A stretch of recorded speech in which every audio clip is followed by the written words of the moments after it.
I'm fine, ma'am. What about you, ma'am? Yeah, fine. We are in the college. Where are Okay, you? ma'am. College started, ma'am. Amma? Ma'am, I'm in my native, ma'am. Which place? Annenahalli, Madgiri Taluk. Okay, okay. Okay. You're all safe, right? Yeah, ma'am. Safe, ma'am. No Okay. corona here. We started from already last month only. 4th we have started. VP sent a circular, no?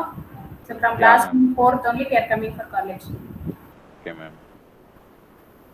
Exams over. Internals, 2 internals over, right? Ma'am, two labs over, ma'am. 2 labs over. Tomorrow, Another 2 are there. yeah, ma'am. Tomorrow we have DS. Okay. Hmm. Madam will start by 8:30, no? No, ma'am. 9:50. Okay. Yes, sir.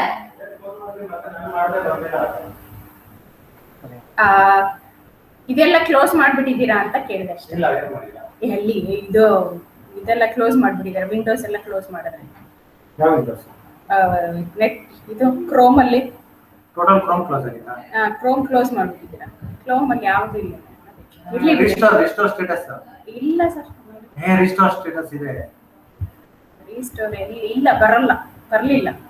ಗೊತ್ತಿಲ್ಲ. ಇರ್ಲಿ ಬಿಡಿ. ಅದೇನು ಅಂದ್ರೆ ನಮ್ಗೆ but ಎಲ್ಲ ಇದು open ಇರುತ್ತೆ ಏನು. ಟ್ಯಾಬ್ಸ್ ಎಲ್ಲ. ಓಕೆ ಸರ್, ನನ್ನ ಕ್ಲಾಸ್ ಇದೆ ಮತ್ತೆ ಮಾತಾಡ್ತೀನಿ.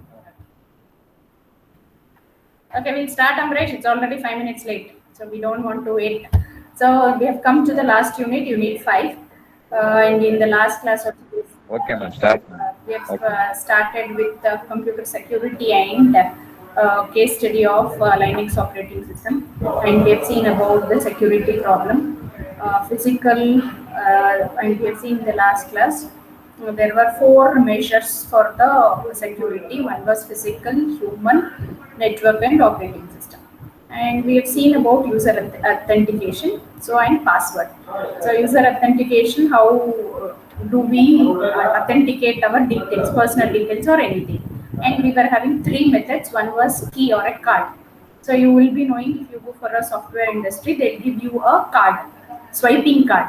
So then you can just swipe there, then your details will be logged in. At what time you have come, what is your name, what is your employee ID, all these details will be there. So that is about user position. One more was your user knowledge. So now every one of you, you have a college ID. So college ID is different from the university USN number. College ID is to enter the college, and to write your exams you need the college ID. Then user attributes. So what are the attributes you have? Fingerprint, retina, signature. So now we are employees in the BMSIT college. So to monitor us, we have a fingerprint attendance. So every day as soon as we come, so in the ground floor you would have seen that we have to give a fingerprint and say that we are present. So and it will record what time we have come to the college and what time we are leaving. Even when we come also we have to punch. When we go out also we have to punch. That is what fingerprint. So we were doing since before lockdown, but after lockdown, means maybe 15 days before lockdown, we stopped, because when we touch the that fingerprint, if I touch and one more positive person has come and touch, it will be difficult. So then we have stopped. So that was about one fingerprint. So what is the problem? How to solve that thing? Then they may replace. So this is just a suggestion. So they may replace that fingerprint to a retina, where retina means eye. There will be a scanners where they can take the retina part and store. That is one thing. So last one is signature. So right now what we are doing, when we come to the college, we have to put a signature in the register saying that we are present. And but in also we have to put, out also we have to put. That's what the authentication, saying that we are in the college. So the same way passwords. So now you have your Gmail account or so many things. So then what we do there? So you have your Gmail account. Your Gmail account now, Amresh or Mithili Gmail accounts will be knowing to us. I may say that I'll send you invitation through Google Mail through official. That is one way, right? Yours is 18 or 19 MCAS, something like that. We enter. So what is that? That's a username. And password also you will initially we have given, later you would have changed. So that is about the password. Why do we require to authenticate, saying that no other person should use your details? And what are the problems of password vulnerability? Keeping on guessing the password. Suppose you think that Mithili has opened a Gmail account and she has given her name, and his friend, classmate, know that what the Mithili has given her password. They can guess. So what friends will be knowing your date of birth and year of birth. They may try with the date of birth. That's what here always you should take care that you should not give your your birth date or any details like that. You should not give so that the other person can guess. Means your friends can guess or your classmates can guess. That way you should not give. Then one more is keep changing the passwords frequently. Sometimes when we come for a banking sectors, you can see that they ask you maybe 1 year or something. They'll ask you to change the passwords. Keep changing so that no one should try. Suppose by mistake you have logged in the details in the lab, your banking details, and in a hurry you left the same way, you didn't log out.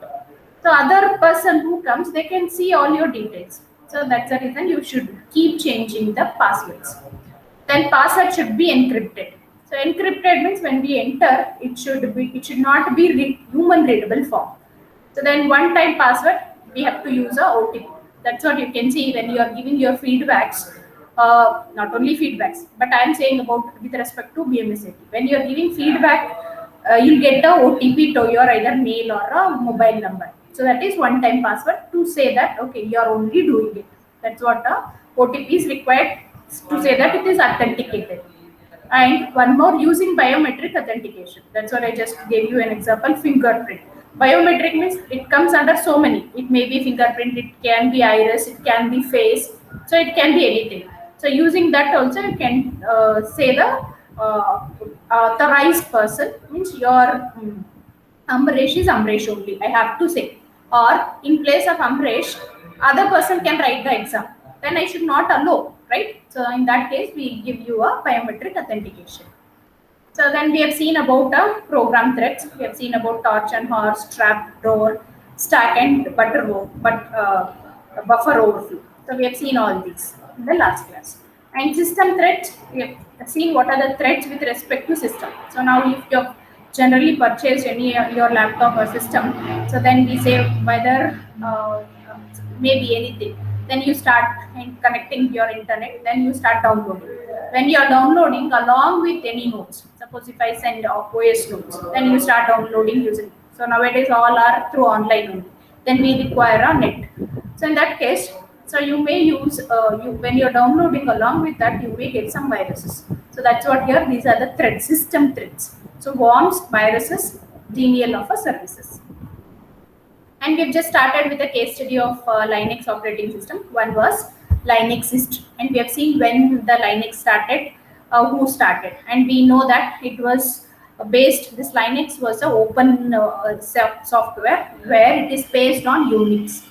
And in which year they've introduced this Linux? Linux was introduced in the year 1991. By who?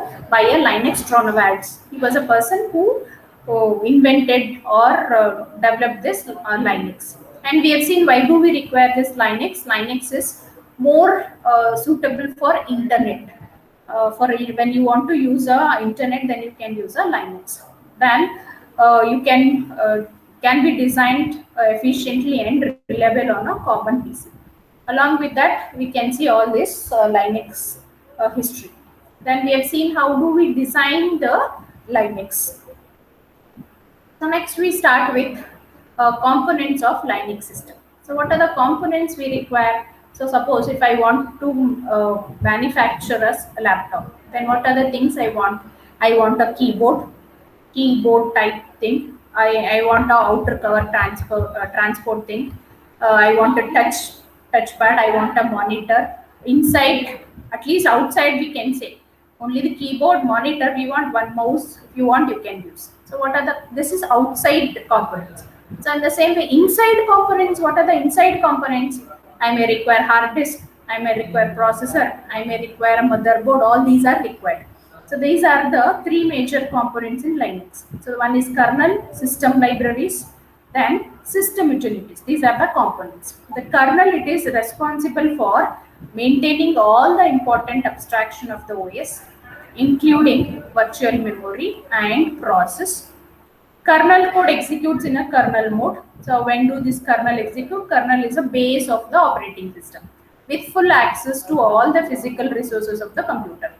All kernel code and data structure are kept in the same single address space.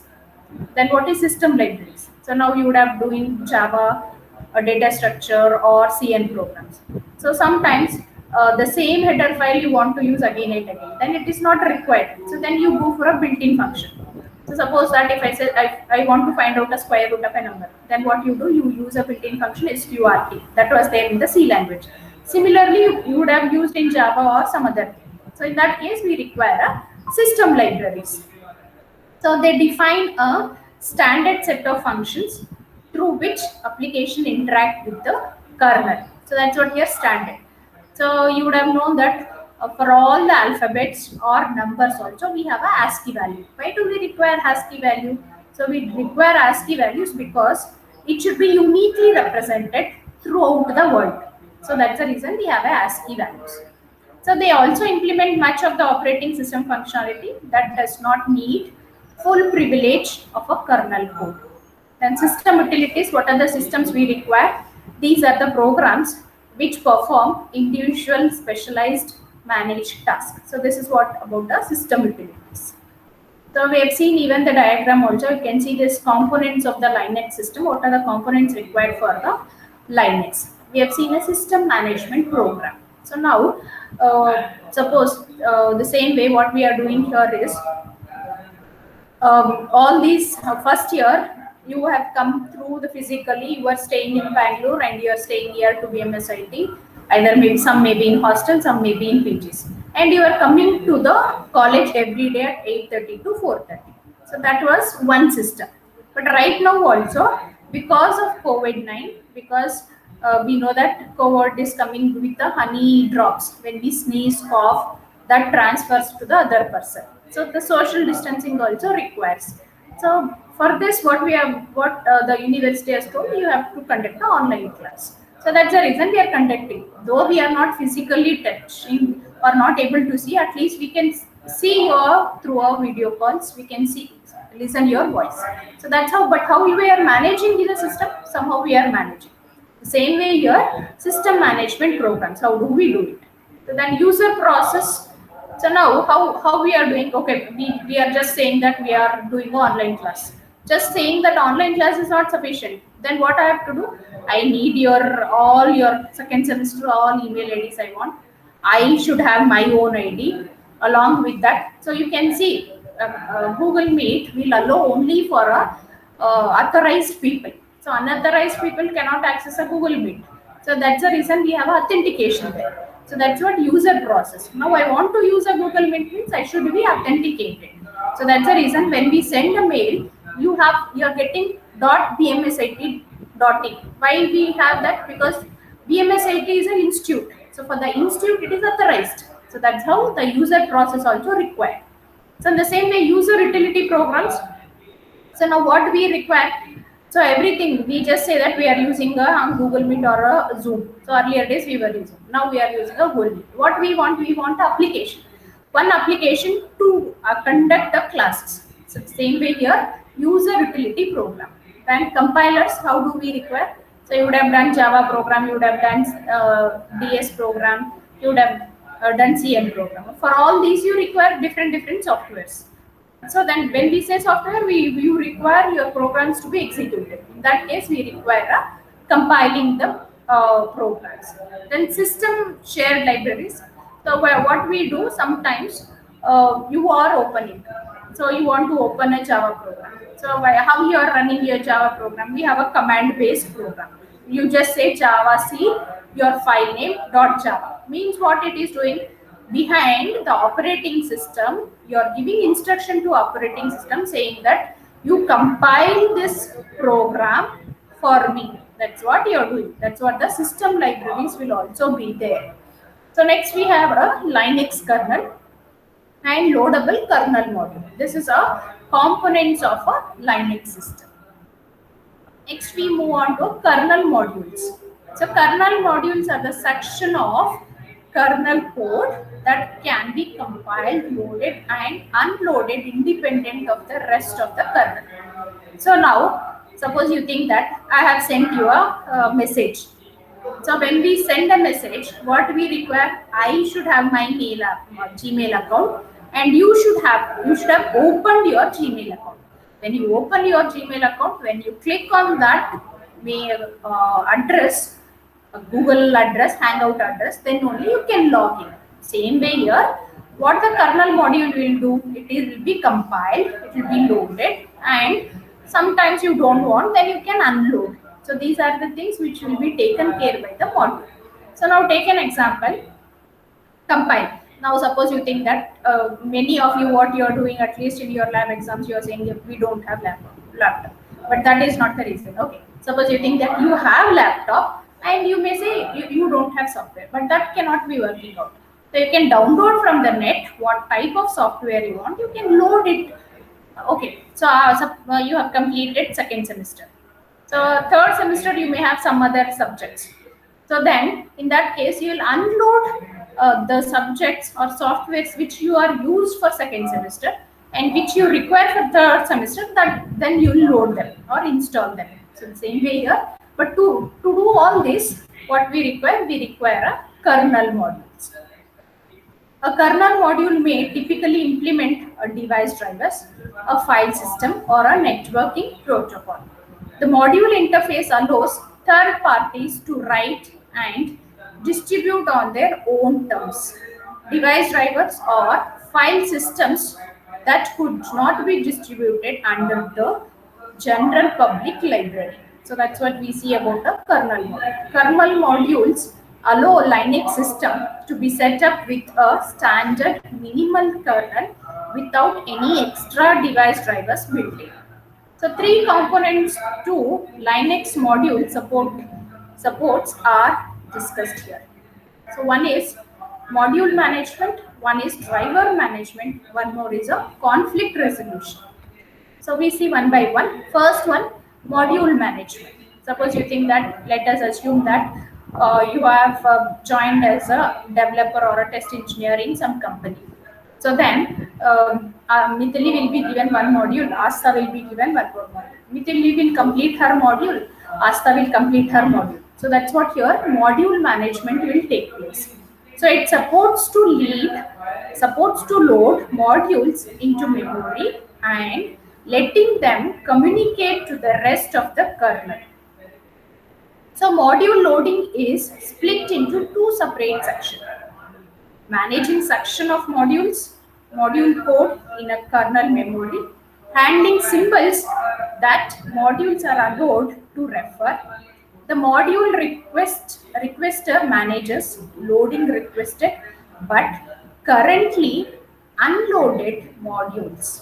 It also regularly queries the kernel to see whether a dynamically loaded module is still in use and will unload it when it is no longer actively needed. So that's what I told you.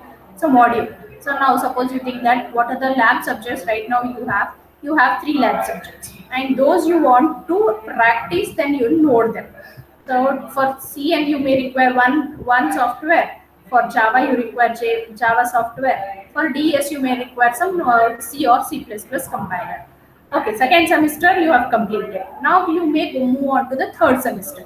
Then you may no longer require your network compiler. You may no longer require your data structure programs, or you may, but you will keep a copy, but you can uninstall the software. So that same way here, module management, because if you keep everything and if you start using the system, it will be slowly. It means opening only, it may take 5 or 10 minutes. So that's what here, module management. So then driver registration allows module to tell the rest of the kernel that a new driver has become available. The kernel maintains dynamic tables of all known drivers and provides a set of routines to allow drivers to be loaded, drivers to be added or removed from these tables at any time.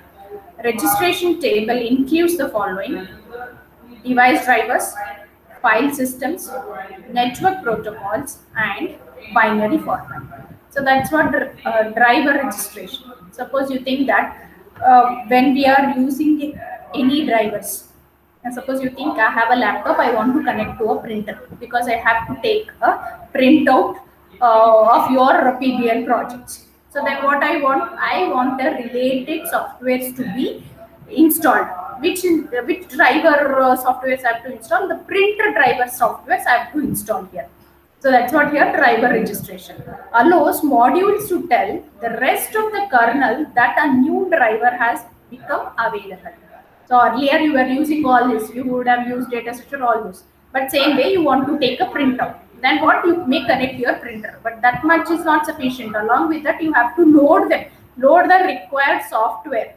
The same way, but what the operating system will say, the operating system will say to the thing, to the other module, saying that okay, the new software or is available to take the printout. So the same way here, the kernel maintains dynamic tables of all known drivers and provides a set of routines to all drivers to be added or removed from these tables at any time. So registration tables include the following: device drivers, file systems, network prototype, and binary format.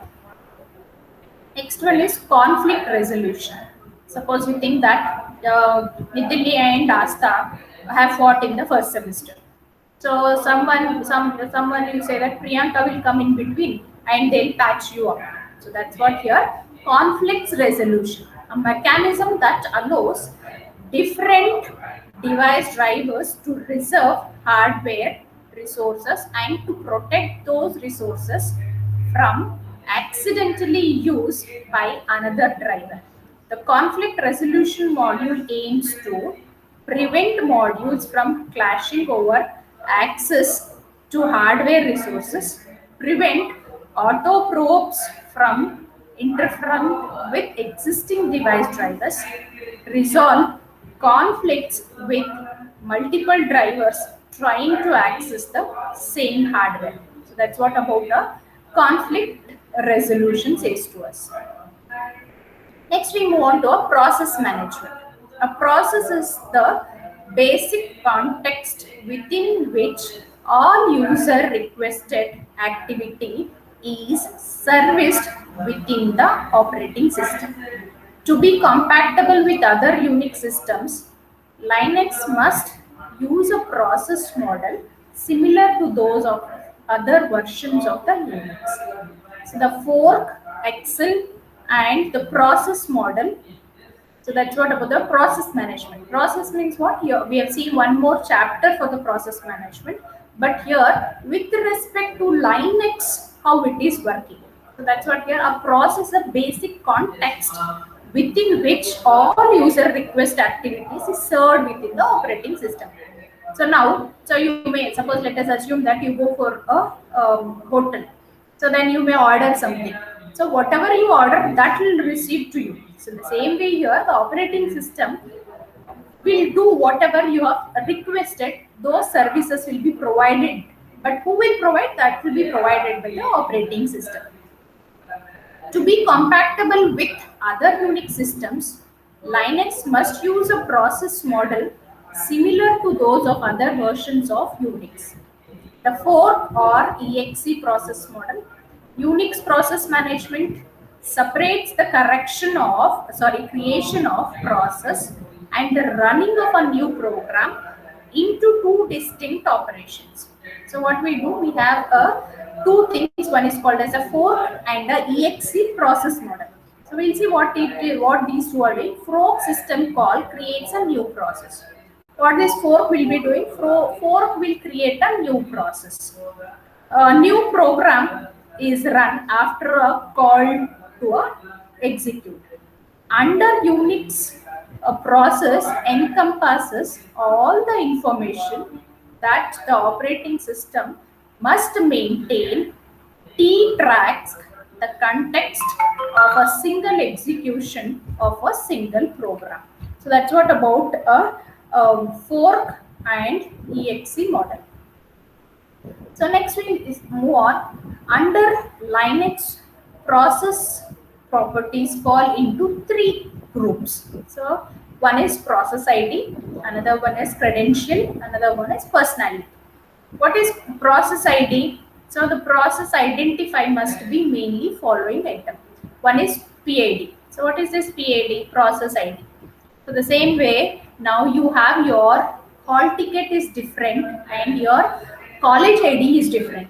But college will be having college details. So your photo, which year you have joined, what is your department, how many year that card is valid. So those are related to the college. So now coming to the hall ticket. Hall ticket will be given for each semester. Why each semester?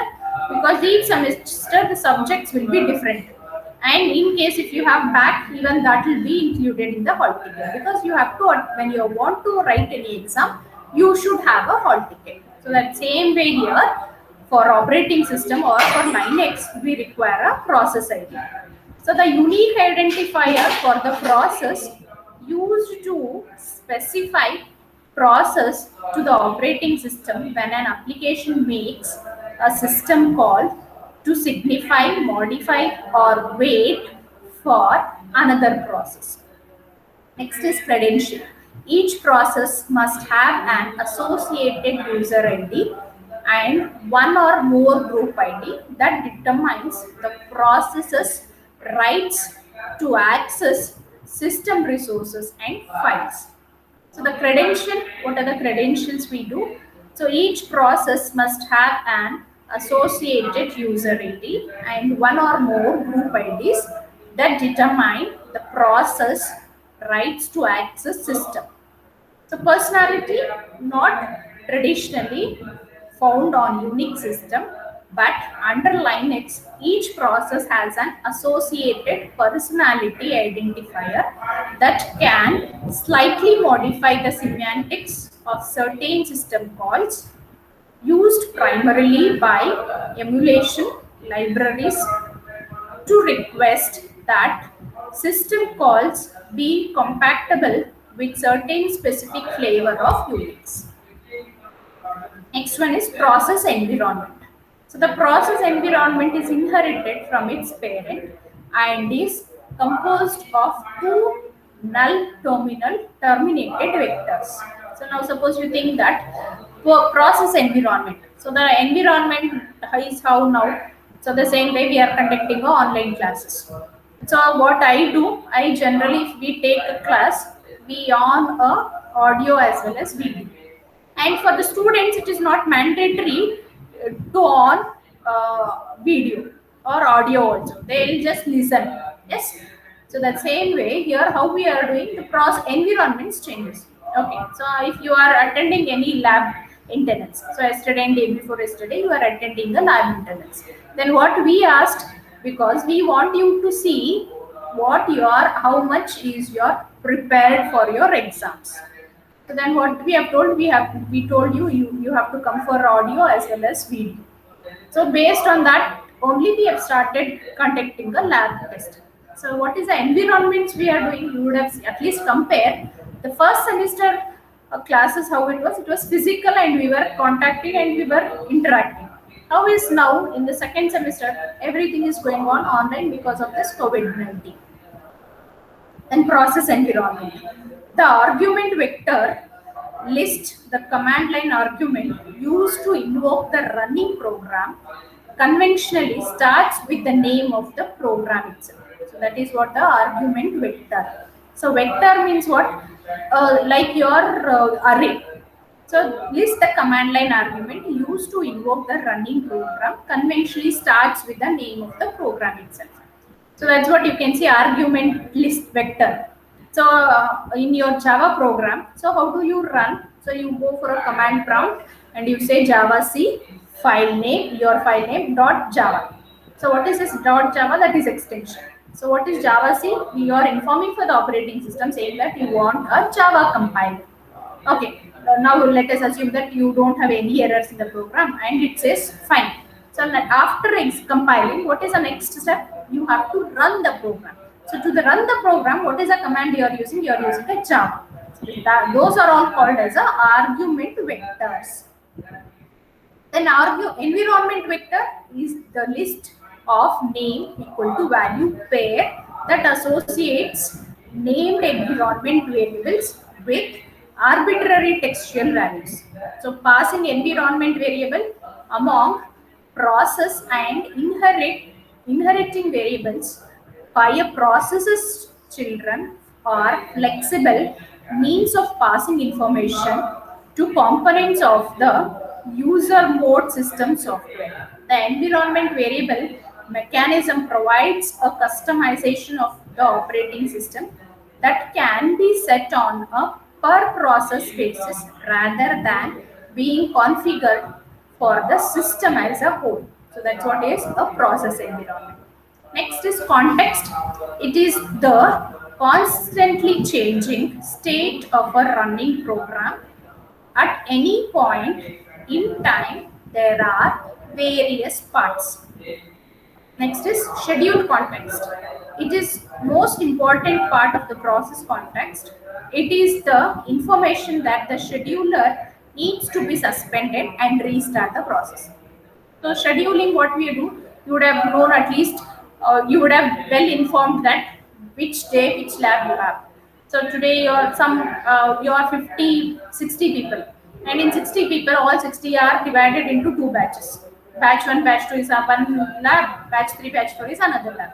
So that's what we have done. Scheduling means giving the timings for your labs. Same way here, even in the operating system also, we are giving a scheduling based on the context.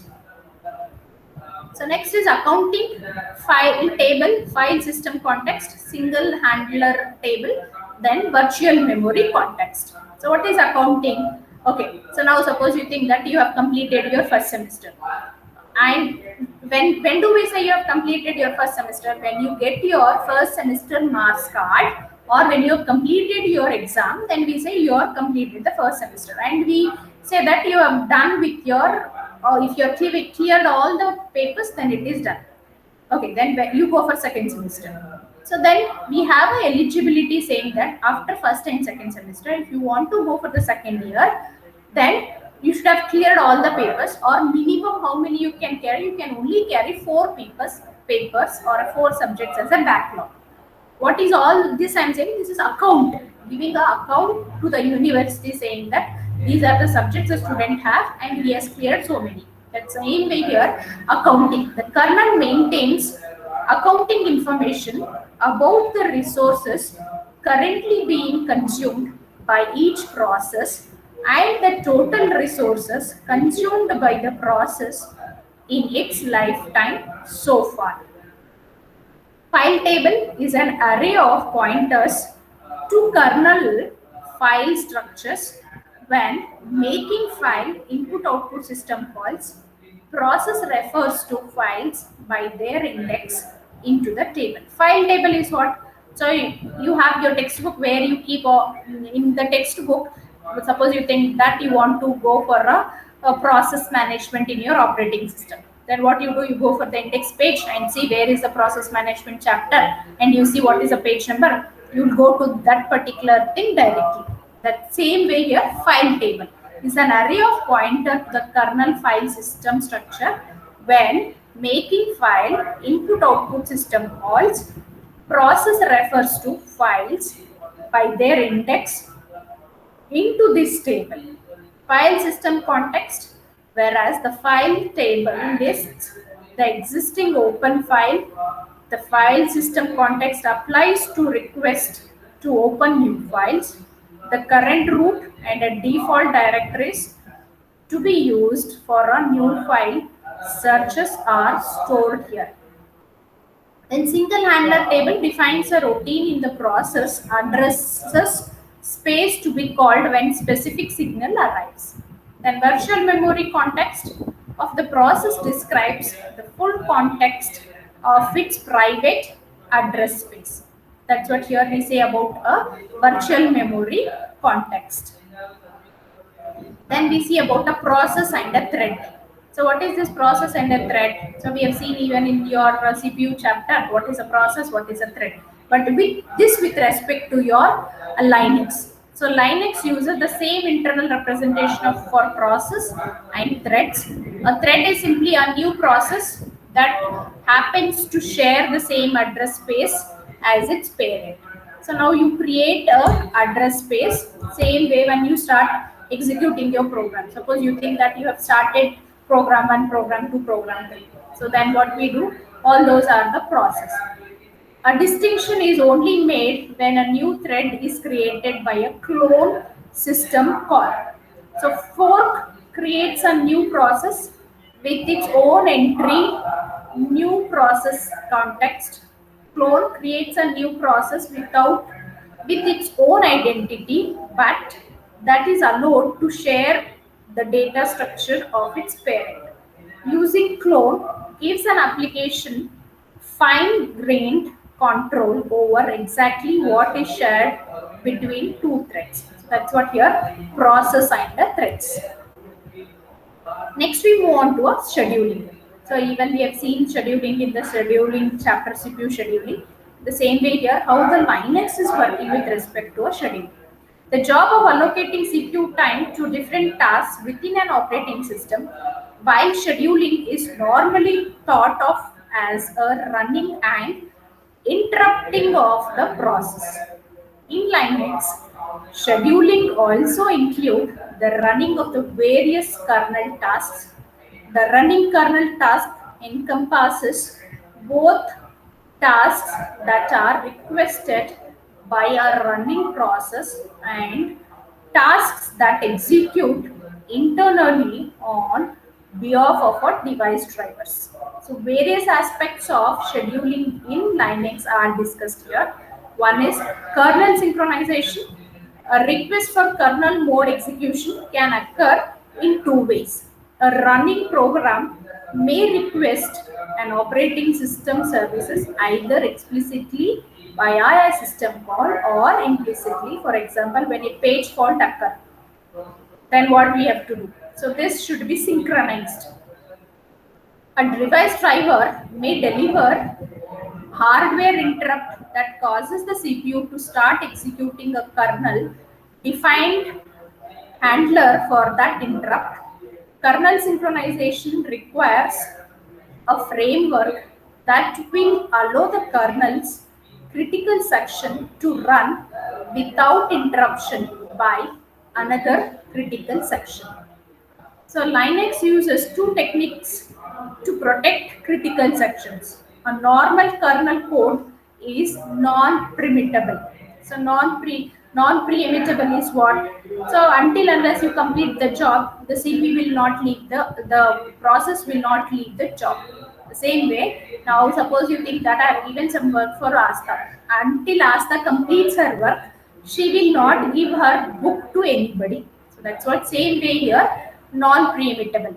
When a time interrupt is received while a process is executing a kernel system service routine, the kernel's need rescheduling flag is set so that the scheduler will run once the system all has completed and control all about to be returned to user mode. So the second opinion applies to a critical section that occurs in an interrupted service routine by using a processor interrupts control hardware to disable interrupts during a critical section. The kernel guarantees that it can proceed without the risk of concurrent access of a shared data structure. So then we see about the process scheduling. So what is the process scheduling? We have just told that how this process scheduling was taken in the CPU scheduling. That is first come first serve, round robin, priority queue. We have seen all those. Same way here in Linux how the process scheduling takes place. So Linux uses two process scheduling algorithm, a time sharing algorithm, a real time algorithm. So time sharing. So now only 1 hour is given for each 5 minutes, or 10 minutes is given for your Viva. So after 10 minutes, we have to shift for some other person. After 10 minutes, some other person. That's what a time sharing algorithm for pair fair pre-emittive scheduling between multiple processes. A real-time algorithm for tasks where absolute priorities are more important than fairness. A process scheduling class defines which algorithm to apply for time sharing process. Linux uses a prioritized credit-based algorithm. So symmetric multiprocessing, Linux 2.0 was the first Linux kernel to support SMP, the hardware. A separate process or a thread can execute in parallel on separate processors. To preserve the kernel's non-preemmitable synchronization request, SMP imposes a restriction via a single kernel spin lock that only one process at a time may execute a kernel mode code. Next one, memory management. So how the Linux is being used for the memory management. So Linux deals with allocating and freezing the pages, group of pages, and a small block of memory. It has additional mechanism for handling virtual memory, memory mapped into the address space of running process, and memory management of physical memory. So the page allocator allocates and frees all the physical pages. It can allocate ranges of physically continuous page on request. The allocator uses buddy heap algorithm to keep track of available physical pages. Each allocatable memory region is paired with an adjacent partner. Whenever two allocated partner regions are both freed up, they are combined to form a larger region. If a small memory request cannot be satisfied by allocating an existing small free region, then a large free region will be subdivided into two partners to satisfy the request.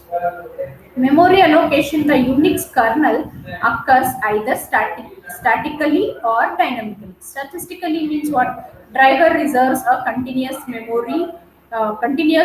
area for memory during system boot time, or dynamically via the page allocator. Next one, management of virtual memory. So the VM system maintains, VM is what? Virtual memory. Maintains the address space visible to each process. It creates a page of virtual memory on demand and manages the loading of those pages from disk, or they're swapping back out to a disk as required. The VM manager maintains two separate views of the process addresses space. A logical view addressing instruction conserving a layout of the address space. The address space consists of a set of non-overlapping regions. Each represents a continuous page aligned subset of the address space. The physical view of each address space, which is stored in the hardware page table for the process. So virtual memory regions are characterized by the backing store, which describes from where the pages for a region come.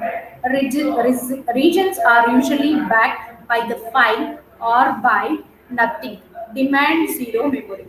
The region's reactions to write, page sharing, or copy on to write, the kernel creates a new virtual address space. When a process runs a new program with an exe system call, upon creation of a new process by a fork system call. So this is about a memory management. So next we move on, how do we load and how do we execute. So executing and loading user programs, Linux maintains a table of functions for loading the programs. It gives each functions the opportunity to try loading the given file when an exe system call is made. The registration of multiple loader routine allows Unix to support both the ELF and A.out binary formats. Initially, binary file pages are mapped into virtual memory. Only when a program tries to access a given page will a page fault results in that page being loaded into a physical memory. An ELF format binary file consists of a header followed by several page aligned sections. The ELF loader works by reading the header and mapping the section of the file into a separate region of virtual memory. So next is file system. So how we have seen in the previous chapters, what is a file system? Same way how this file system is handled in the Unix operating system. To the user, Linux file system appears as an hierarchy directory tree obeying Unix semantics. Same way how directory structure. So root, after that how many folders, again how many inner folders, how many files in that folder. Like this we have a directory structure. Same way even the Linux is also following the same directory tree structure for the files. Internally, the kernel hides implementation details and manages the multiple. So internal implementation, so when the same way, we are using the operating system, but we don't know what is inside. Internal implementation we don't know. That's what here it will be hidden. Different file system via an abstraction layer, that is the virtual file system. The Linux VFS is designed around object-oriented principles and is composed of two components. A set of definitions that define what a file object is allowed to look alike, the in-odd object and the file object structures represent individual files. The file system object represents an entire file system, a layer of software to manipulate those objects. So one is input and output file. So the Linux device oriented file system access disk storage through two caches. Data is cached in the page cache, which is unified with the virtual memory system. Metadata is cached in the buffer cache, a separate cache indexed by the physical disk block. Linux splits all devices into three classes. A block device allows random access to completely independently fixed size block of data. Character device include most other devices. They don't need to support the functionality of a regular files. Network devices are interfaced via a kernel's network subsystem. Then inter-process communication. Inter means what? One to one. How do we communicate? So now how we are communicating? We are using the online. Though we are using the online, we are using the English language.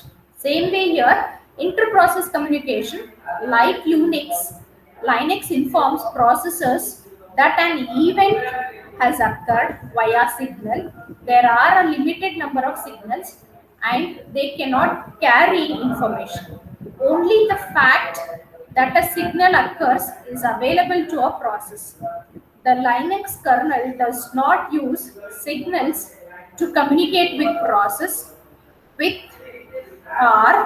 running in a kernel mode. Rather, communication within the kernel is accomplished via scheduling states and wait queuing structure.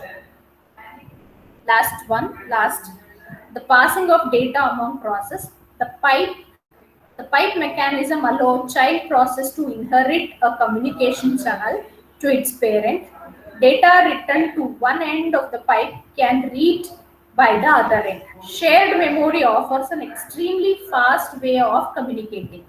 Any data written by one process to a shared memory region can be ready immediately be by any other process that has mapped the region into its address space. To obtain synchronization, however, shared memory must be used in conjunction with another inter-process communication mechanism. So by this, we end the unit 5. So that's what we have done with my work. I have completed your syllabus, and at further classes we'll do a revision class, or we can see the question papers, how to solve the question papers, university question papers, what is there, how to write them, what to write them. So by this I end today's class, and we'll see in the next class.